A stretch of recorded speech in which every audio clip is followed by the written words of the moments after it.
လုံးပဲမင်္ဂလာပါဒီနေ့ဗီဒီယိုမှာတော့ Adobe Premiere Pro software ထဲမှာ video clip လေးတွေပေါ့နော် video clip လေးတွေတစ်ခုနဲ့တစ်ခုအကူပြောင်းတဲ့နေရာမှာဂျားထဲမှာ transition ဆိုတဲ့ဟာလေးတွေဘယ်လိုထည့်ရလဲဆိုတဲ့အကြောင်းအရာနဲ့ပတ်သက်ပြီးတော့ပြောပြပြီးသွားမှာဖြစ်ပါတယ်transition ဆိုတာကတော့ video editing တွေမှာအသုံးဝင်တဲ့အသုံးများတဲ့ပေါ့နော်လူတော်တော်များများသုံးတာရှိတဲ့ဒီ effect လေးတွေဖြစ်ပါတယ်အဲ့တော့အဲ့ transition လေးတွေကိုဘယ်လိုမျိုးထည့်ရလဲနောက်ဘာတွေလုပ်လို့ရသေးလဲဆိုတာကိုသိချင်တယ်ဆိုရင်တော့ကျွန်တော်နဲ့အတူတူဒီဗီဒီယိုလေးကိုအဆုံးထိကြည့်ရှုပေးကြဖို့မေတ္တာရပ်ခံနေပါတယ်။ Okay အဲ့တော့အခုလောလောဆယ်ကျွန်တော်နဲ့အတူတူ Adobe Premiere Pro software တွေကိုသွားပြီးလေ့လာကြည့်လိုက်ကြရအောင်။ Okay အခုမြင်နေရတာကတော့ timeline ပေါ်မှာ video clip 3ခုကိုတန်းစီပြီးတော့ထည့်ထားတာကိုမြင်နေရတာဖြစ်ပါတယ်။ Transition ဆိုတာဘာကိုပြောတာလဲဆိုရင် video clip ကနေနောက်တစ်ခုကိုကူးပြောင်းသွားတဲ့အချိန်မှာဒီတိုင်းရက်ကနေခုန်ပြီးတော့ကူးသွားတာမျိုးမဟုတ်ဘဲနဲ့ကြားခံလှုပ်ရှားပြောင်းလဲမှု effect လေးထည့်လိုက်ခြင်းမျိုးကို transition ထည့်တယ်လို့ခေါ်ပါတယ်။ Okay အဲ့တော့ transition ကိုကျွန်တော်ဘယ်လိုထည့်ရမလဲဆိုရင်အရင်ဦးဆုံး effect ဆိုတဲ့ panel လေးကိုရှာရမှာဖြစ်ပါတယ်။တကယ်လို့များ effect panel အဆင်သင့်မရှိဘူးဆိုရင်လည်း window အောက်ကနေသွားပြီးမှ effect ဆိုတာလေးကိုသွားရွေးလို့ရပါတယ်။ shortcut ကတော့ shift 7ဖြစ်ပါတယ်နော်။အဲ့တော့အဲ့ဒါလေးကိုရွေးလိုက်မယ်။ effect panel တွေကတစ်ခါလေကြာရင်မြုပ်နေတာမျိုးတွေရှိတယ်ပေါ့နော်။အဲ့ကြရင်ကိုယ့်ကိုယ်တော့လိုက်ရှာဖို့လုပ်မယ်။ဒါကြရင် effect panel ကလည်းဒီနေရာမှာပဲရှိရမယ်လို့တော့သတ်မှတ်ချက်မရှိပါဘူး။ကိုယ့်အကိုအဆင်ပြေလို့လိုက်ရွှေ့ပြောင်းလို့ရပါတယ်။ဥပမာအပြင်ဒီကနေဖိပြီးတော့ပေါ့နော်ဒီအပေါ်မှာထားခြင်းတယ်ဆိုလည်းကျွန်တော်ထားလို့ရတယ်ပေါ့နော်။အဲ့တော့အောက်မှာပဲပြန်ထားခြင်းတယ်ဆိုလည်းကိုယ့်အကိုဖိပြီးတော့မှပြန်ထားလို့ရတယ်။ဒီကျွန်တော်အခုကတော့ဒီအောက်မှာပဲထားမယ်ပေါ့ဆိုကြပါစို့နော်။အဲ့တော့ effect ဆိုတဲ့ panel လေးအောက်မှာဘာကိုထပ်ပြီးတော့ရှာရမလဲဆိုရင် video transition ဆိုတာလေးရှိပါတယ်။အဲ့ video transition ဆိုတဲ့ folder လေးကိုဖွင့်လိုက်မယ်။အဲ့အောက်မှာ transition လေးတွေအမျိုးစုံရှိရပါတော့။ဒီထက်အမှကျွန်တော်ဘာလေးကိုစမ်းကြည့်မလဲဆိုတော့အသုံးအများဆုံး transition လို့ပြောလို့ရတာကတော့ crop dissolve ဖြစ်ပါတယ်။ dissolve အောက်မှာရှိတယ်။ crop dissolve ပေါ့နော်။ crop dissolve ဆိုတဲ့ဟာလေးကတခြား transition တွေနဲ့မတူဘဲနဲ့သူက highlight ပြရအောင် highlight ကလေးနဲ့ကျွန်တော်ပြထားတာမျိုးဖြစ်နေတယ်။ဒီသဘောတရားကဘာလဲဆိုရင်အသုံးအများဆုံး transition ဖြစ်တဲ့အတွက်ကြောင့်မလို့ shortcut နဲ့ကျွန်တော်သုံးလိုက်မယ် control D ပေါ့နော်။အဲ့ဒါနဲ့သုံးလိုက်မယ်ဆိုရင်ဒီ crop dissolve ကဝင်သွားမယ်ဆိုတဲ့သဘောမျိုးကိုပြချင်ဖြစ်ပါတယ်။ဒီလောလောဆယ်သူ့ကိုအလွယ်ကူဆုံးထည့်တဲ့ transition ထည့်တဲ့နည်းကိုကျွန်တော်လုပ်ပြမယ်ပထမ video clip ပေါ့နော်ဒီ nature banking video clip ကနေဒီဘက်ကဒီပန်းတွေကိုပြောင်းသွားတဲ့ကြားလေးကိုကျွန်တော် transition ထည့်လိုက်မယ် cut chain ကြားလေးပေါ့နော် okay ထည့်တာကိုရှင်းရှင်းလင်းမြင်အောင်လို့ကျွန်တော် timeline လေးကို video clip ကို zoom နည်းနည်းထပ်ချဲ့လိုက်မယ်ပေါ့နော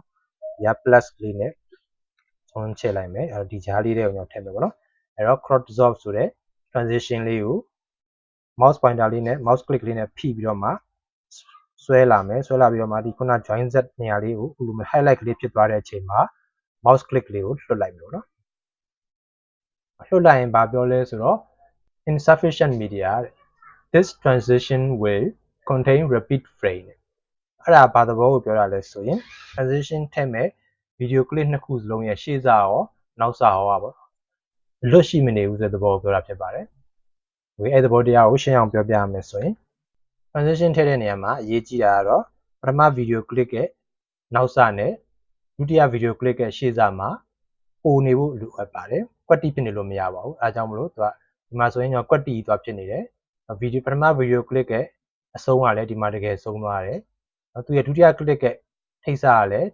းဒီနေရာနေကွက်တိတကယ်စနေ။အဲဒါကြောင့်မလို့သူတို့နှစ်ခုကိုပထမ video clip ရဲ့နောက်စလေးကိုခောက်သိမ်းလိုက်ပါအရင်ဆုံးပေါ့နော်။ပြီးသွားရင်ဒုတိယ video clip ရဲ့ထိပ်စကိုလည်း trim လေးနဲ့ခောက်သိမ်းလိုက်ပါ။ Okay ဒါဆိုရင်သဘောတရားဘယ်လိုဖြစ်သွားပြီလဲဆိုတော့သူကဒီမှာသာဖြတ်နေတာတကယ်တမ်းသူ့ရဲ့အနောက်မှာဗီဒီယိုတွေကဆက်ရှိနေတယ်ဆိုတဲ့သဘောကိုပြတယ်ပေါ့နော်ခဏခောက်သိမ်းထားခြင်းသာဖြစ်တယ်ပေါ့နော်သူ့ရဲ့ရှေ့မှာလည်းတကယ်တမ်းဆက်ထုတ်လိုက်မယ်ဆိုရင်ဗီဒီယိုလေးတွေကရှိနေတယ်ပေါ့အဲ့သဘောကိုဆိုလိုခြင်းဖြစ်ပါတယ်။ Okay အဲ့ချိန်မှာကျွန်တော်တို့သူတို့နှစ်ခုကို repeatedly နဲ့ကတ်လိုက်မယ်ပြီးသွားရင် crop dissolve လေးကိုထည့်ကြည့်လိုက်မယ်ဒါဆိုရင်ခုနလိုမျိုးပေါ်တော့ပဲနဲ့သူကသူလိုက်လျောညီထွေစွာနဲ့ transition အနေနဲ့ကူးပြောင်းသွားတယ်ပေါ့နော် Okay ပါOkay ဒါ transition ထည့်နည်းရတော့ဒီသဘောတရားပါပဲ။ဒါလေးပါပဲ။တကယ်လို့များဒီဟာကိုကျွန်တော်တို့ကခုနလို mouse နဲ့ဖိပြီးတော့မထည့်ခြင်းနဲ့ keyboard ကနေ shortcut နဲ့ကျွန်တော်ထည့်လို့ရပါတယ်။ဒီဟာလေးကို transition လေးကိုမထည့်ခြင်းဘူးပြန်ဖြတ်ခြင်းနဲ့ဆိုရင်ဒီခုနဒီမှာ cross ဆိုတဲ့ဟာလေးကို select နှိပ်လိုက်မယ်။နှိပ်ပြီးသွားရင် delete နဲ့ပြန်ပြီးတော့ဖြတ်လိုက်ရင်ရပါတယ်။အဲ့တော့ keyboard နဲ့ကျွန်တော် shortcut နဲ့ဘယ်လိုထည့်မလဲဆိုရင် timeline indicator လေးကိုသူတို့နှစ်ခုရဲ့ကြားလေးတွေကိုကျွန်တော်ရောက်အောင်ပို့လိုက်မယ်။ဘယ်လိုပို့မလဲဆိုတော့ဒီဘက်timeline indicator လေးကဘယ်ဘက်ချမ်းမှာရှိနေလဲဆိုရင် down arrow လေးနဲ့ပို့မယ်တကယ်လို့များ timeline indicator လေးကဒီ join set ရဲ့ညာဘက်ချမ်းမှာရှိနေမယ်ဆိုရင် up arrow key လေးနဲ့ပို့မယ်ပေါ့နော်ဒါဆိုရင်တို့နှစ်ခုရဲ့ join ကြားတဲ့ကို join set ကိုလိုရောက်သွားပါလိမ့်မယ်ပြီးသွားရင် keyboard ကနေ control D ဆိုတာလေးကိုနှိပ်လိုက်ပြီပေါ့နော်ဒါကတော့ shortcut နဲ့တန်းထည့်တဲ့နည်းဖြစ်ပါတယ်အဲ့ဒါဘာလဲဆိုတော့ control D နှိပ်မယ်ဆိုရင်ဒီ crop dissolve တစ်ခုတည်းကိုသာကျွန်တော်တို့ကဒီပထမ video clip နဲ့ဒုတိယ video clip အစုံနဲ့ကြားလေးတွေကို crop dissolve ကိုထည့်ပေးသွားမှာဖြစ်ပါတယ်အဲ့မှာ crop dissolve ကိုကျွန်တော်ပြန်ကြည့်လိုက်မယ်ဆိုရင် crop dissolve transition ကအခုလိုမျိုးလေးပြောင်းသွားတယ်ပေါ့နော်ဒါ mix လို့လည်းခေါ်တယ်ပေါ့နော်တစ်ခုဒီအရှိက video နဲ့နောက်က video နဲ့ကိုတစ်ခုကိုရောနှောပြီးတော့မှ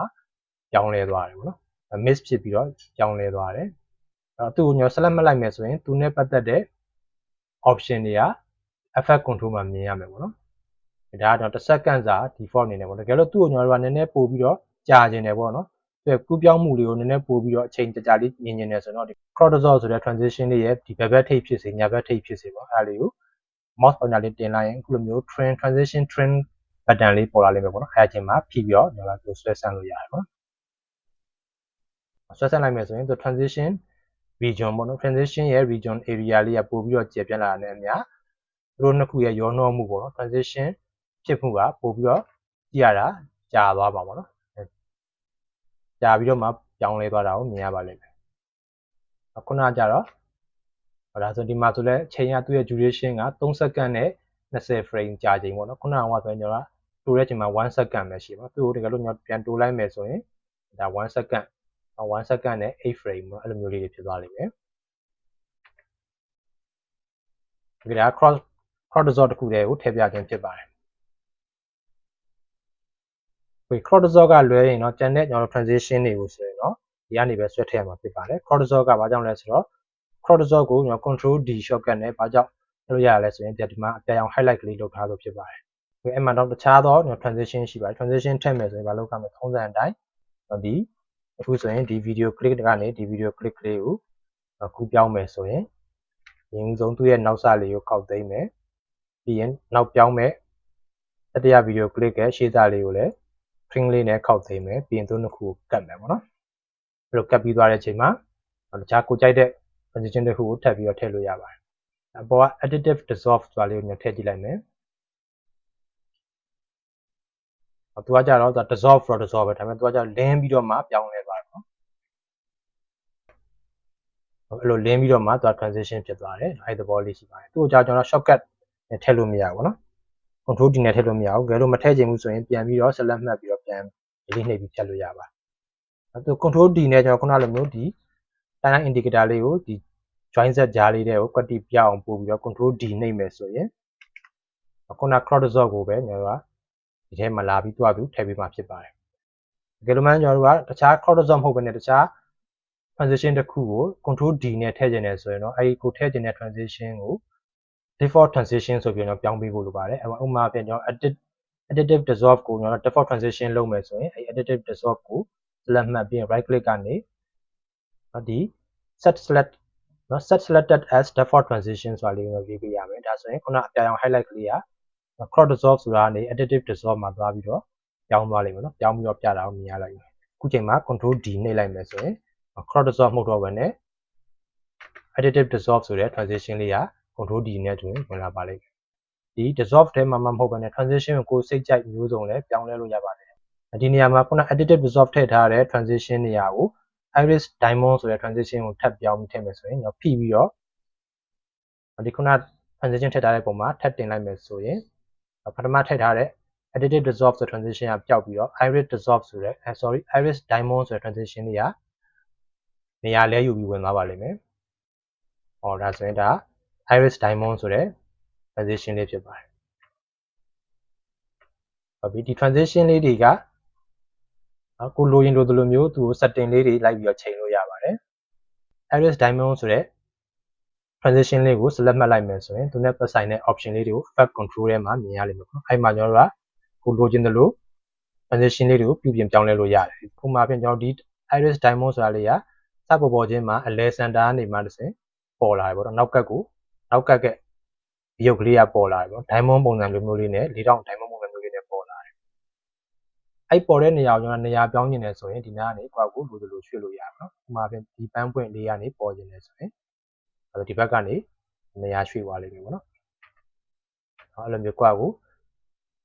အဲ့ဒီလိုဒါအလဲစင်တာဖို့တော့ပဲねဒီပန်းပွင့်ရဲ့အလဲတက်တက်ဒီပန်းပွင့်ကြီးရဲ့အလဲလောက်ကနေစပြီးတော့မှဒိုင်မွန်လေးကပွင့်လာခြင်းတယ်ဆိုရင်လည်းကျွန်တော်ရတယ်ပေါ့သူအဲ့လိုမျိုးလေးနေရာရွှေ့ပြီးလို့ရပါတယ်โอเคပြီးသွားရင်နောက်ထပ်တခြားသော setting လေးတွေလည်းရှိပါတယ်လိုက်ပြီးတော့ဆန်းသက်ကြည့်လို့ရပါတယ်ဒါက border မပါဘူးတော့ဘယ်လိုကသူ့ရဲ့ diamond ဒီ4000ကွက်လေးမှာ border line ထည့်ခြင်းတယ်ဆိုရင်လည်း border width ဆိုတာ0နေရာလေးကိုကျွန်တော်မြင့်ပေးလို့ရတယ်နော်ဒါဆိုရင် border line လေးပါသွားပြီဒီမှာ border color ကိုလည်းအဲ့လိုပဲကိုကြိုက်တဲ့ color လေးရွေးလို့ရတယ်နော်ဟောဒီပန်းရဲ့အရောင်လေးဒါမှမဟုတ်ဒီပန်းရဲ့အရောင်လေးရွေးမယ်ဆိုရင် drop shadow လေးနဲ့နောက်ဒီဟာလေးကိုသွားထောက်ပြီးတော့ရွေးလို့ရတယ် okay ပေါ့နော်အဲ့လိုမျိုး setting လေးတွေကိုချိန်ညှိပြီးတော့ပေါ့နော်ဒီဗီဒီယိုနှစ်ခုနဲ့လိုက်ဖက်မဲ့ပုံစံဒီဇိုင်းလေးတွေကိုပါကိုယ့်အကူပြင်လို့ရပါတယ်။တခြားသော transition တွေလည်းအဲ့သဘောတရားတိုင်းပါပဲ။ဒီ setting တွေမှန်သမျှတခြားသော wipe တို့ zoom တို့ပေါ့နော်အစုံရှိပါတယ် page view တို့ slide တို့အကုန်လုံးကသူ့အနေနဲ့သူ transition လေးတွေကဒီသဘောတရားတိုင်းပါပဲ။တယောက်တစ်ခုနဲ့တစ်ခုကတော့ပြောင်းတဲ့ပုံစံတွေကတော့မတူနိုင်ဘူးပေါ့နော်ဒါကိုယ့်အကူလိုက်စမ်းတက်ကြည့်ရင်လည်းအဆင်ပြေပါလိမ့်မယ်။အကုန်လုံးရဲ့ setting တွေကိုပြမယ်ဆိုရင်လည်းဒီဗီဒီယိုမှာအရင်ရှင်းသွားမှာဆိုလို့တောင်းလို့အဓိကတော့ transition ကိုကျွန်တော်ဘယ်လိုထည့်ရလဲပေါ့နော် shortcut နဲ့ဘယ်လိုထည့်ရလဲပြီးတော့ကို default transition ကိုဘယ်လိုသုံးပြရလဲပြီးရင်အဲ့ transition လေးတွေကိုမှကိုယ်စိတ်ကြိုက်ဘယ်လိုပြင်ဆင်ရလဲဘယ်နေရာမှာပြင်ဆင်ရလဲဆိုတဲ့အကြောင်းအရာလေးတွေကိုပဲဒီဗီဒီယိုမှာတော့ပြပေးသွားခြင်းဖြစ်ပါတယ်အားလုံးပဲအခုတိုင်းဆိုရင်တော့ Adobe Premiere Pro software ထဲမှာ transition လေးတွေကိုဘယ်လိုထည့်ရလဲဆိုတာကိုဒါနားလည်သဘောပေါက်လောက်ပြီးလို့ညွှန်လင့်ပါတယ်ဒီဗီဒီယိုနဲ့ပတ်သက်ပြီးတော့မရှင်းလင်းတာရှိလို့ပဲဖြစ်စေအကြံပြုဆွေးနွေးကြတာရှိလို့ပဲဖြစ်စေကျွန်တော်ရဲ့ဒီဗီဒီယိုရဲ့အောက်က comment မှာရေးပေးခဲ့ဖို့လည်းတောင်းဆိုပါတယ်နောက်ထပ်လာမယ့်ဗီဒီယိုတွေသင်ခန်းစာတွေကိုဆက်လက်ကြည့်ရှုဖို့ဆိုရင်တော့ကျွန်တော်ရဲ့ Gambi Studio မြန်မာ YouTube channel လေးကို subscribe မလုပ်ရသေးဘူးဆိုရင်လည်း subscribe လုပ်ပေးကြဖို့လည်းဖိတ်ခေါ်ချင်ပါတယ်ခင်ဗျာအဲ့တော့ဒီနေ့ဗီဒီယိုတော့တောင်းနေပဲဆုံးသက်လိုက်ပါမယ်နောက်ဗီဒီယိုတွေကြရင်တော့ထပ်ပြီးတော့ဆုံတွေ့ကြမယ်နော်